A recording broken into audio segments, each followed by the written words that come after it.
Again, I warn you just a little bit. This is intellectual history again. You guys remember what that means? I don't know. Maybe I talked about that in U.S. history, not in this class. What is intellectual history? In fact, I think I did do it in U.S. history, not in this class. Go ahead. It's more history of ideas. History of ideas, okay?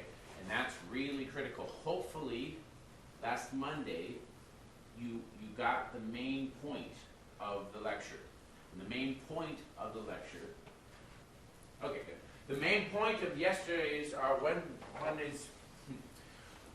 Monday's lecture was that England had a huge influence beginning around 1800, and most of that influence had to do with constitutionalism. The constitutional revolution is what we usually refer to it, not always, but from 1600 to 1700. France never had that constitutionalism, and so because they were not able to have some venting of this frustration that was building up, what happens to them in 1789?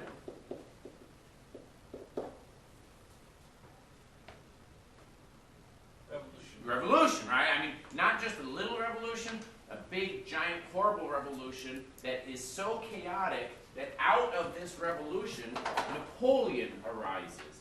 And the rest of Europe may be concerned about the revolution, but they're really concerned about Napoleon because he ends up taking over all of Europe. Irony of all irony, right? So they have this revolution in 1789, and I'm not going to go too much into it. This is more of a Western civ thing, but there's two stages of this French Revolution, two revolutions. The first one is when all the nobles and the peasants, and remember when we talk about peasants, we're not talking about people who scoop poop for a living. We're talking about wealthy businessmen for the most part, the people that are urbanized that do not have any titles. So the peasants and the nobles, they go to the king, say, we're in terrible economic straits, you can no longer lead. So they depose the king. This is the storming the Bastille and things like this. It's not very bloody. It's not very bloody. So the first part of the revolution is when the nobles and the peasants, we're talking businessmen, depose the king. The second part of the revolution happens about 2 years later, and that's more radical. They overthrow not just the king, but they're trying to overthrow the entire social system. This is when you start inventing the guillotine and you start killing people en masse. They call it the Reign of Terror from 1791 to 1792. It's later. This is what causes Europe to be concerned. The fact that the king was deposed, England said, well, it's about time. A lot of English observers are saying, well, it's about time because they're living in a backward age. But when 1791, 1792, in the Reign of Terror, and they're killing people just because they have wealth, and the radicalism, they're trying to overturn everything that society has. They're trying to recreate the calendar because they thought that it was too religious. And so the king was based off of a religious identity. If you get rid of the king, you get rid of the church. If you get rid of the church, then you can start from scratch. So genuine radical ideology. So you're killing just lines and lines of people. The guillotine is invented to kill them quicker because you can't chop heads off quick enough. So Reign of Terror. Out of this, many of the French are upset by this. You have kind of an internal civil war. Out of that internal civil war, Napoleon rises up to help to quash this. And in the process, this is the irony, in the process, he is so effective. All the other European countries attacked France when they killed the king. Napoleon uses this as an opportunity to attack back, and by 1800 he has a huge handle on Europe and in Italy. By 1812 he has most of Europe. The irony again is that in 1789 they overthrow the king. In 1800 they crown Napoleon emperor. They crown Napoleon emperor. He's the emperor, right? Same people. And he calls himself a revolutionary reformer. He's not. He's just not.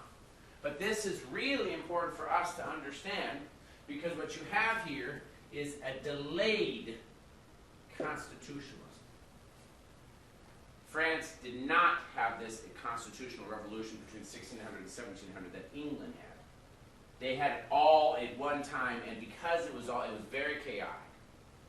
It's important because for Western Civ, and again, we're not spending too much time on Western Civ, for most of the 1800s, you have Europe oscillating between an attempt to try to entertain and somehow accommodate the new constitutionalism and another force to try to end radicalism, because nobody wants radicalism. And so you go from being what we'd call conservative, which is we got to push down all the radicals, to being liberal, which would mean that we want to have more constitutionalism. The problem is that every time you go into the constitutionalism, you end up having radicals rising up and having riots, which does what? Means that everybody has to quash the radicalism. So we go back. We need more order. And that's okay, but then you go a little bit too extreme and you're quashing everything, which then leads up this desire for reform. You can see this happening about every 15 to 20 years. Every time they go back and forth, they find a little bit more of a middle ground. But you have, on the one side, the desire for order. And then on the other side, a desire for change. And Europe is racked by this.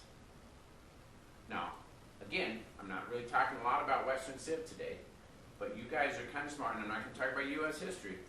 But how many social revolutions do we have in the United States? None. Why not? Even our American Revolution, is that a social revolution? Where we try to kind of overturn the fabric of society? No, it's purely political. Purely political. We hold these truths to be self-evident. All men are endowed by the Creator with certain unalienable rights, right? And if the government exists to protect these rights. If the government does not protect these rights, then we must either change the government or abolish it. Either change it or abolish it. You know, Declaration of Independence listed all the times when our rights are violated. Next paragraph. All the times when we tried to change it. Next paragraph. King never did it. And so, since they never did it, our duty is to separate the connection between me and thee. We declare ourselves independent. It's a complete kind of a expression of the sentiment.